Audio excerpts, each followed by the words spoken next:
ନବରାତ୍ରର ଅଷ୍ଟମୀ କିମ୍ବା ନବମୀ ଦିନରେ ପୂଜା କରାଯାଇଥାଏ। ଏଥିରେ ଛୋଟ ଶୁଦ୍ଧ ପବିତ୍ର କନ୍ୟାମାନଙ୍କୁ ବିଶେଷ କରି 2ରୁ 10 ବର୍ଷ ପର୍ଯ୍ୟନ୍ତ କନ୍ୟାମାନଙ୍କୁ ଦେବୀ ଦୁର୍ଗାଙ୍କ ଜୀବନ୍ତ ରୂପ ଭାବେ ପୂଜା କରାଯାଇଥାଏ। ପୌରାଣିକ ମାନ୍ୟତା ଅନୁସାରେ ମାଙ୍କର 9ଟି ରୂପରେ କନ୍ୟାମାନେ ଶକ୍ତିର ପ୍ରତୀକ ହୋଇଥାନ୍ତି। ଦେବୀଙ୍କୁ ସନ୍ଧ୍ୟା ସମୟରେ ବା ସାନ୍ଧି କାଳରେ କୁମାରୀ ରୂପରେ ପୂଜିବାରୁ ଭକ୍ତଙ୍କର ଉପବାସ ବା ସାଧନା ସଫଳ ହୋଇଥାଏ।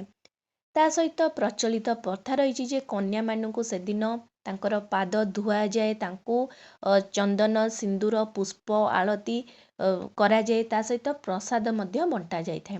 ପ୍ରସାଦରେ କ୍ଷୀରି ପୁରୀ ଚଣା ଫଳ ମିଠା ଭୋଗ ମଧ୍ୟ ଅର୍ପଣ କରାଯାଇଥାଏ, ଦିଆଯାଇଥାଏ। ପୂଜା ଶେଷରେ ଦକ୍ଷିଣା କିମ୍ବା କୌଣସି ପ୍ରକାର ଉପହାର ମଧ୍ୟ ସେଇ କନ୍ୟାମାନଙ୍କୁ ଦିଆଯାଇଥାଏ। ଏହି କନ୍ୟା ପୂଜାର ମହତ୍ତ୍ୱ ବହୁତ ଅଧିକା ରହିଥାଏ। କନ୍ୟାମାନେ ଶକ୍ତି ଓ ପବିତ୍ରତା ଓ ଦିବ୍ୟତାର ପ୍ରତୀକ ଅଟନ୍ତି।